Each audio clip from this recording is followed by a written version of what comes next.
Some call it land grabbing, others say it's a fair business opportunity that helps the world to grow more food.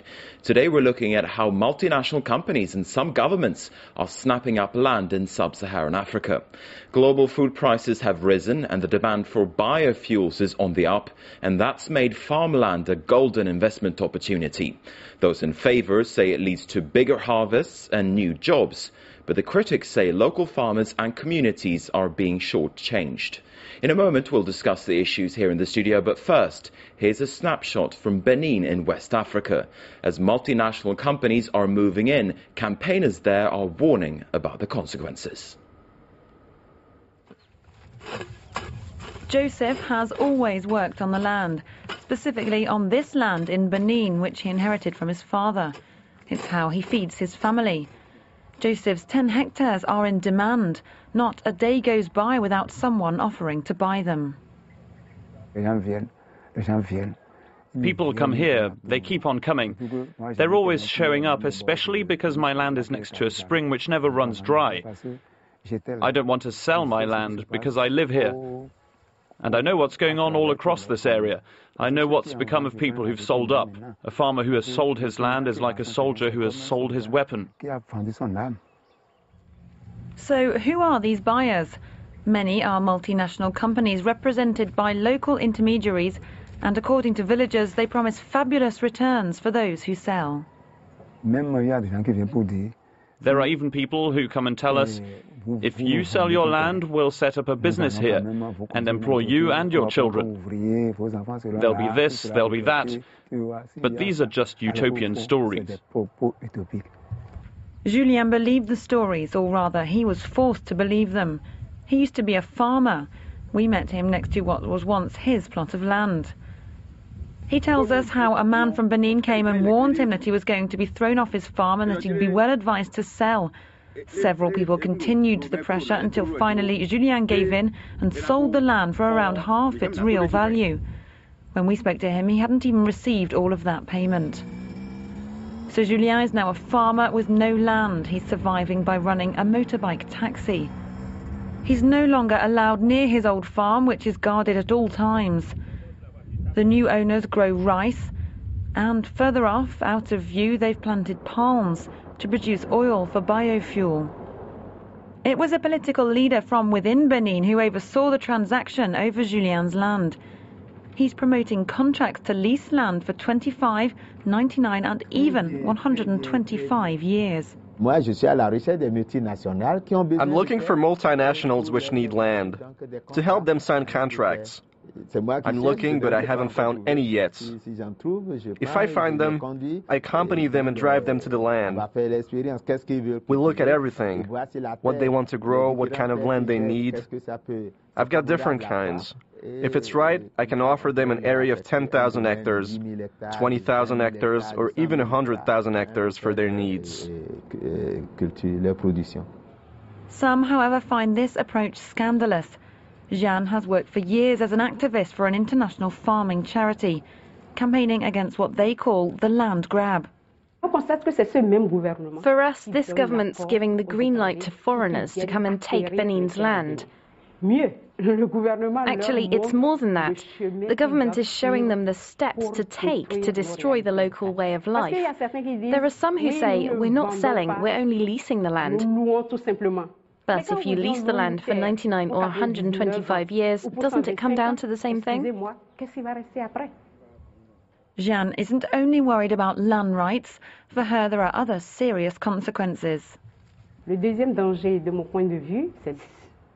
second danger, in my view, is that to give the land to multinationals, to foreigners, favours industrial-scale farming. So that means single crop cultivation, and that destroys local biodiversity. Then the third danger, I think, is the question of food sovereignty. If small farmers no longer have their own land to produce their own crops, then their control over their food supply is weakened. And they have to rely on what the multinationals produce. Jeanne and her colleagues say they're fighting against a form of neo-colonialism. They're hoping to mobilize public opinion against what many feel is a farmland hold-up before it's too late.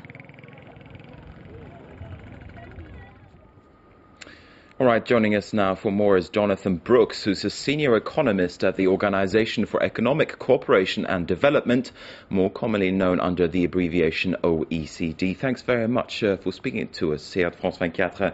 First of all, what's driving this development? Why has land become such an investment opportunity by the looks of it? Well, I think what's really driving it is the basic global arithmetic. We have a world population of 6 billion people at the moment that's expected to rise to 9 billion by 2050. So that's a 50% increase in the world population. If you add in rising incomes across the world, that's likely to translate into something like a 70% increase in the demand for food that will have to be met by supply from somewhere. And I think what that translates into is a very positive assessment of the outlook for agricultural markets. Now, what's the typical profile of a land buyer in these cases? Are we talking about state actors? Or are we talking about private enterprise for the most part? Well, most of the actual transactions that are being concluded at the moment are in fact by private companies. I think the profile of these private companies is somewhat different to what you and I would think of as being an agricultural investor. We would often have thought of agribusiness companies investing in products for markets, whereas what we're seeing now is institutional investors who are investing in the asset of land and seeking resources to a greater extent than seeking markets. Although it's mostly private agents that are driving it, in many cases there's heavy state involvement at the back of that, and a lot of the push that's coming from governments is because of their own concerns about food security. I mentioned that there's a growing demand for food in the world, but what's going to happen is that many of the countries in which we'll see income growth don't have agricultural potential. And so what they're doing is they're seeking out land to make sure that they can grow enough food for themselves. So there's a strong possibility that there's a state involvement behind these private enterprises.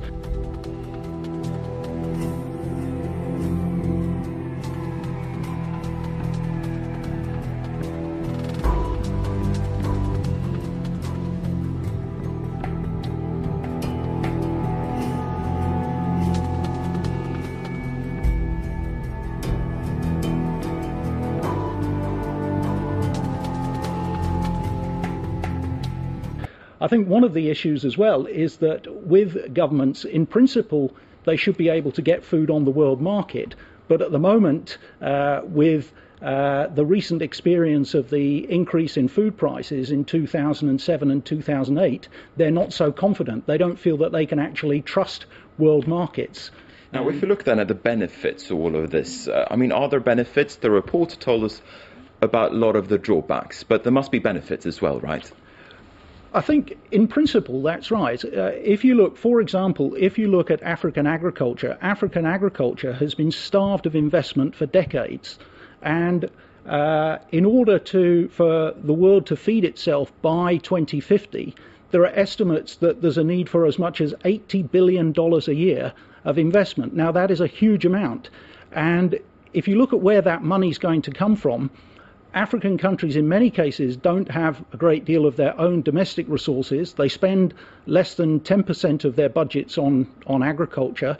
Aid has been declining, although there's some commitment to reverse that trend, but aid is relatively small, and microfinance only has a limited role. So foreign investment in terms of developing African agriculture has to play an essential role. If it can do that, if it's done properly, it can provide jobs, it can help upgrade the infrastructure, it can bring new technologies.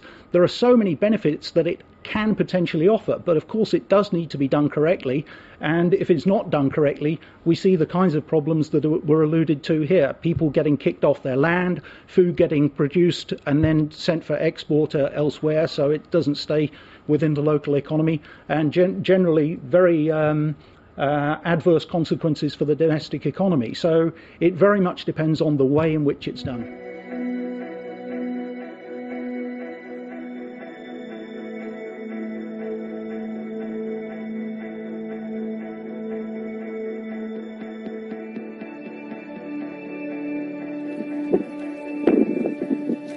Is this the future of Africa's villages? About half of Liberia's landmass is now controlled by private investors. They're gaining huge concessions and using them for timber, mining, or plantations. This concession of 220,000 hectares in northwestern Liberia is now controlled by a Malaysian company, Sime Darby. It's planting millions of palm trees to produce palm oil, a highly profitable crop with a fast-rising price. It's a huge project with an investment of more than $3 billion. The company is promising to build dozens of new villages, schools, and clinics for the people on its concession.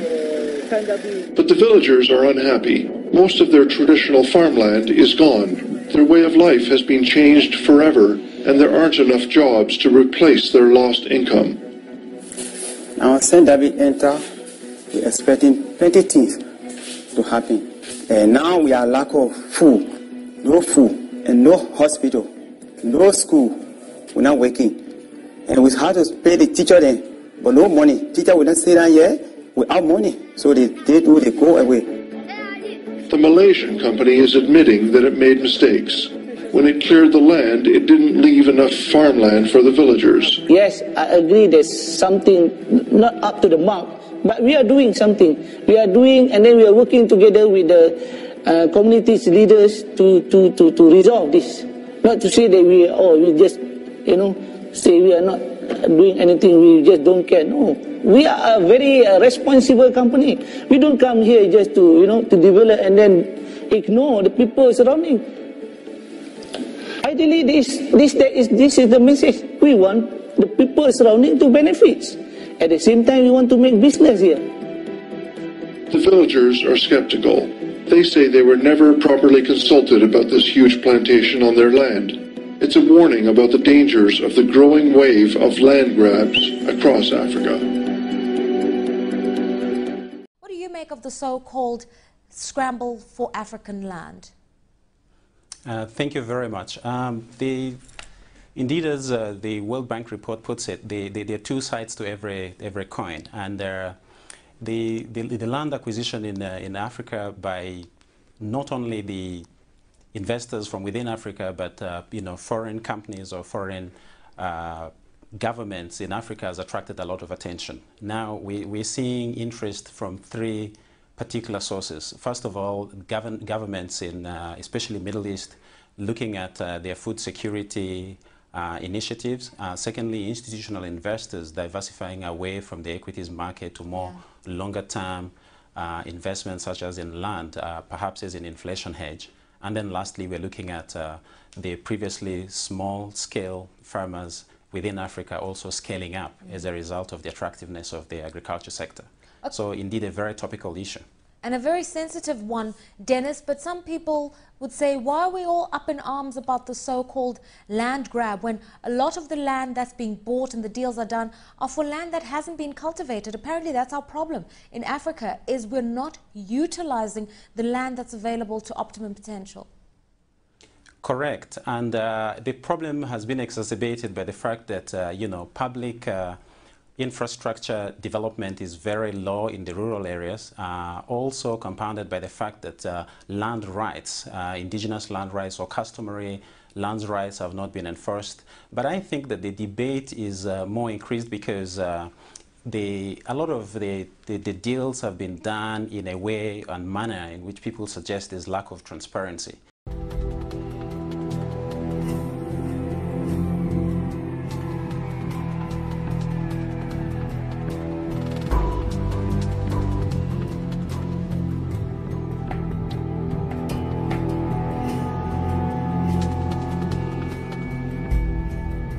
I think what the uproar is arising from is the fact that people would like to see a lot more openness and a lot more benefits, and even perhaps the methods of engagement with the people interested in acquisition of land in Africa, perhaps a more participatory approach. I think that is the reason. Much as the farming has been done in Africa in a more small-scale way, people are increasingly becoming aware of the value of agriculture, and also a number of government initiatives are geared towards that. I think it's the method of engagement with the host countries that is causing the uproar. All right, also what's causing a bit of uproar and outrage is that a lot of the multinationals or the private equity investors that are doing the land deals are using the land to farm for their own food security. So in other words, they are exporting the food back to the home country to service the domestic needs there and not really helping to address South Africa or Africa's food security issues. Absolutely, and I think this is where the engagement methodology needs to change. There are a number of areas. Responsible agro-investing requires that there's attention paid towards the social implications, the environmental implications, and also engagement with the local partners. If you look at it, the large-scale commercial farmers or commercial investors into agriculture bring with them technology, they bring accessibility to markets, infrastructure development, but there needs to be a level of engagement with the actual farmland owners, and also there needs to be, they bring in local knowledge.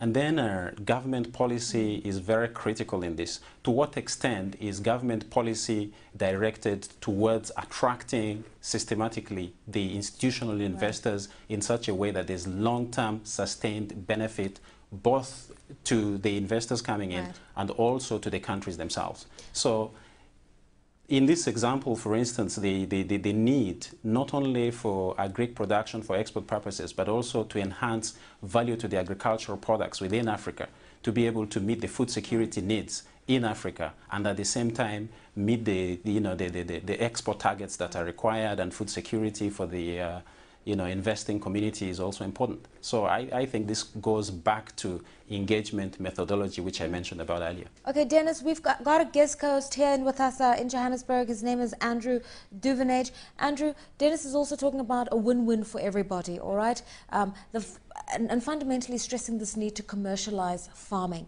A lot of farming activities in Africa involve small-scale farmers. They're not producing large volumes. We're not exporting a phenomenal amount. We need to start being a little bit more clever about how we approach agriculture. Yeah, and I think as Dennis quite correctly says, is there's a political issue to it as well, because while Gini coefficients across Africa tend to grow, as you've got the haves and the have-nots, you have people who need access to this land, but certainly don't have access to the finance, to the technology, to the markets, to be able to do this on a commercial scale. And many failures that you've seen have been people who've been given this land, but just not the resources and left to flounder. At the same time, the land is valuable enough, or that valuable for food security purposes, that this can't be allowed to happen. So you have to balance the needs of the people on the wrong end of the sort of Gini coefficient and the commercial aspect to it. Mazze wano emyaka mu kibanja kyange emyaka 34. Natandika okulima ekibanja ekyo nga nyina emyaka 15. Era okusoma kwange tekwali kuwanvu olw'ensonga nti we nali nfunye ekibanja kyali kiraga nti maaso kijja kunnyamba.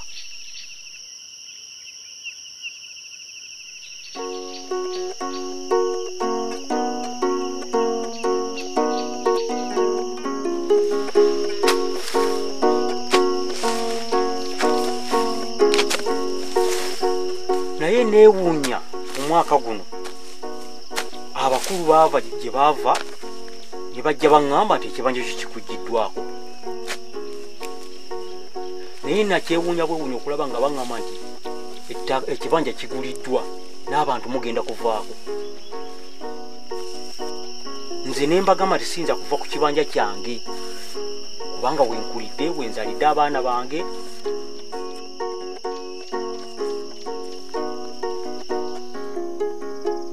Kaakati nannyini ttaka n'aleeta guleeda, era nagenda okuva eyo zaffe okutuuka mu Nakani nga guleeda zirimu guleeda 5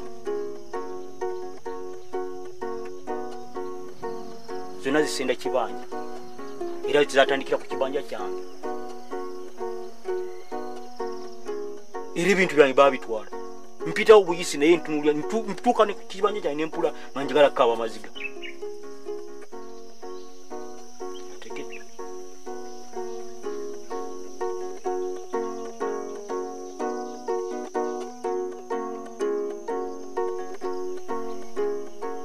era ne bateekawo n'abasirikale nga tebatukkiriza kugenda mu bibanja byaffe.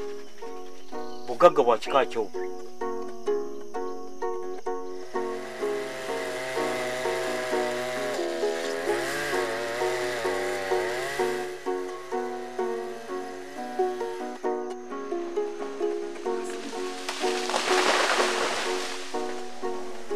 Obutonde babwonoonye.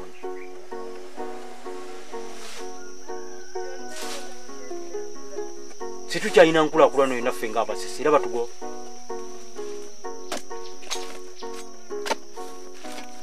Bo nga bakolawo byawo basimbawo binazi.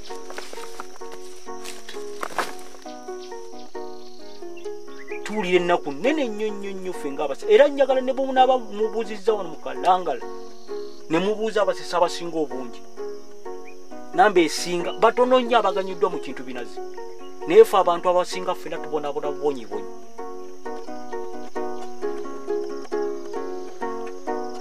Kubanga buli waba nti omutaka asimbye kutunda kitundu kye atunda butunzi. Mmwe abaliko tabalumirirwa.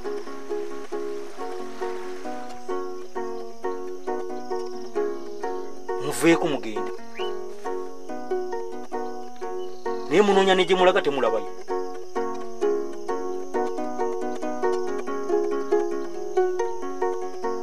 Naye nga wano bwe tunaba nga situfunye buyambi abasese tugenda kubeera nga n'ensi yaffe ejja kusaanawo nti awo baali basese. Naye nga omuntu omusese tewali wabula abantu abagwira be bagenda okuba nti Kalangala akulaakulanye ku lwabo abazzi. So si kuffe. Wandibadde weekulaakulanyiza kibanja bakikugyeko n'enkulaakulanya gy'otaddemu nayo bagisaanyizzaawo. Kati ffe twebuuza tukole ki?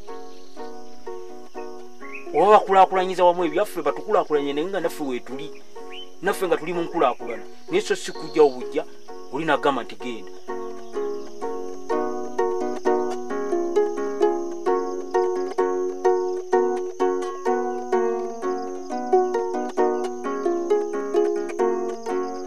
Small farmers in Liberia are being bulldozed out of their lands by multinational companies, depriving many communities of their livelihoods.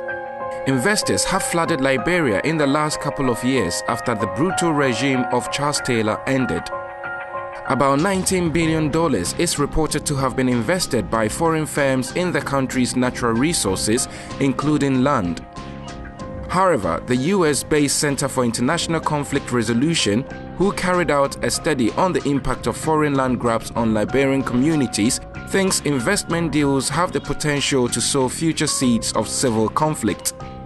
The report also noted that local landowners were not compensated adequately, jobs to locals were a few, and government's failure to make sure investors complied with protecting community interests. With a rush to secure investment for her country, President Ellen Johnson Sirleaf has allowed Liberian farmers to be pushed off their land and offered them to foreign investors on a platter. President Johnson Sirleaf has reportedly told dispossessed communities, quote, when your government and the representatives sign any paper with a foreign country, the communities can't change it, unquote. Let me just quote you one example, that in 2009, this is one of the deals, a certain company was awarded 220,000 hectares as part of a 63-year concession agreement. What's wrong with that picture? I think we have a pool of professionals who could have done the job, who could have looked after the interests of the Liberian people. The question is, were they consulted? Was anyone keen to bring them on board? Or was it a deal that, you know, as has been witnessed in many parts of other African countries, people do these deals more or less where they have personal interests. So there's no transparency in this, because I can't find any information that tells us who struck the deal on behalf of Liberians. Well, we now know that the deal was not done. The particular company you mentioned there, Simi Darby, I think, everyone knows that was a tragedy. I mean, even the president herself has apologized and acknowledged that. And I think she's putting a team together to look back into that deal.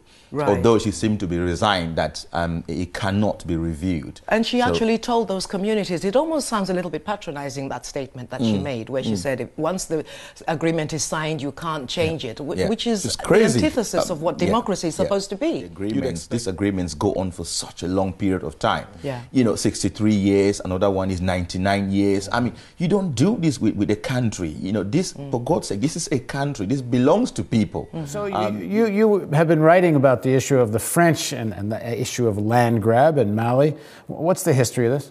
Well, of course, France was the colonial power in Mali for a long time, as well as in Libya and Chad.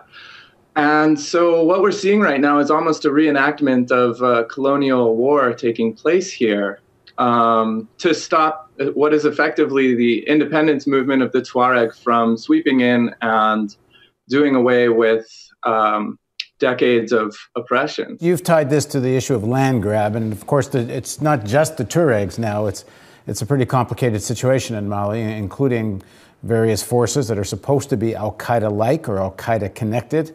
And then what land is at stake for France? The connection between Libya and Mali. France got involved in Libya chiefly because of oil with the United States. And Libya, as a semi-peripheral country, was relying on a huge amount of land, roughly about 350 square miles of rice plantation, in order to have food security to feed their country. So what they did was they built a 20-mile canal going out of the Niger River to irrigate this huge rice plantation. This is in Mali. In Mali, exactly. Yeah, so the point here is the Libyans were developing this rice plantation in Mali, and now the French want it? Is that what's at stake? Well, the French need to maintain food security for Libya in order to maintain the business relationships that they're building currently, using Libya as a kind of proxy for the periphery. And so Libya needs food security from Mali in order to continue to produce oil effectively and stave off revolution in that country. So, so this is kind of a supply chain of colonialism. And is there any reason to think if the Tuaregs had more sovereignty, they would threaten those Libyan rice plantations? Well, for sure, because climate change is just slamming the Sahel right now. They're in a very, very long drought, and so traditionally most of Mali is subsistence farming, and the important thing to really talk about is that it isn't just the Tuareg, it isn't just Al-Qaeda, it's a mixture of those two, but it's also a kind of revolutionary sentiment sweeping through the country because of the fact that climate change is really changing the way that people are able to farm and produce for themselves. And the Malibia Canal, the canal that the Libyans dug with Chinese contractors, totally circumventing the former colonial masters, the French, has a lot to do with kind of draining off and siphoning out the most important human right of water from the Malian people. And this is, as you said, to provide food for Libya. So in theory, the people from Mali would prefer to keep the water in Mali because there's so little of it. Well, yes, the drought is really terrible, and it's not just about Mali. In this case, Mali is kind of a spark plug for the entire African continent. There was actually a meeting there in 2011 that La Via Campesina put together and hosted of land-based movements of farming peoples who are coming together and trying to figure out how to stop so many land grabs from basically dispossessing small farmers and establishing export crops, namely for food security and for luxury items such as biofuels. All over Africa, not just in Mali. This is the village of Namawala in central Tanzania. Residents were stunned last summer when authorities ordered most of them to hand over their land. The companies from the Middle East and other regions attempted to acquire about 10,000 hectares of the village land. Zuberi Hamed is the head of the village. He says local government officials came to their village last August and forced them out. The officials ordered us to leave, even before we'd decided where to go. After all, there is nowhere else all the villagers can live together. We raise our children and lead a life on this land. We cannot earn a living in a different location. Empty homes and abandoned farmlands have become conspicuous in the village since the authorities banned agriculture. Families in this home and that one have already left the village. Villagers had no choice but to suspend the construction of an elementary school. About 200 children were deprived of school education. Hamed held a rally with residents to protest the government move. If foreign firms obtain our land, we won't be able to get food, feed our families, or allow children to go to school. What lies behind this problem? In many African nations, residents do not have the right to own land. In Tanzania, land is the property of the government. Residents are only allowed to use land. The authorities say the villagers of Namawala do not even have the right to use the land. But all of a sudden now, people have shown a very big interest in that particular land. And the villagers, for instance, they have seen it as now as an opportunity to get some money. Hamed and his villagers filed a complaint with the court over the ownership of the land. However, the authorities are boycotting the court sessions. Government officials came to us without advance notice and seized our land. Their action is nowhere near legal. We want to protect our land and the future of our land. Joining us in the studio is Kohei Tsuji, who filed this report. Thanks for coming in. The situation looks very complex. First off, will foreign investment, when they bring their money in, will that resolve such things as poverty and starvation in Africa? It really depends. In the case of Indian company featured in a report, well, the land lease doesn't really impose limits on where those farms can sell the crops, and which means that the farm can sell all those crops outside the country if they wanted to, even if the famine occurs there. And at the same time, however, African countries want to get out of poverty by welcoming those investors and boosting agricultural productivity. And they hope that the foreign investment will bring modern agricultural technology and improve local infrastructure. There seems to be more immediate problems like forcible eviction, and that seems to continue, as we've seen in your report. Will that trigger social unrest, and if so, how can it be prevented? Right. In March last year, a row over foreign acquisition of farmland in Madagascar toppled the country's government. And the people were infuriated by reports that their government had struck a deal with a South Korean company to lease farmland free of charge for 99 years. And it resulted in the military forcing the president to step down. Well, this incident shows how sensitive the issue of foreign acquisition of farmland could be. And that's why the clear set of rules must be formulated. And 31 nations have agreed last September and to meet in New York to work on the set of rules to govern the international transactions of farmland. The regulations are expected to incorporate the rights of local residents. But even if rules are set, there is no legal framework to enforce compliance. And some have already questioned whether international regulations can make a difference. Well, I guess once again we get back to that question, securing stable grain prices and reliable food supply. It's going to be a serious challenge, not for all these developing countries like Africa, but for industrialized nations as well. Thank you very much for coming in. Kohei Tsuji of NHK World.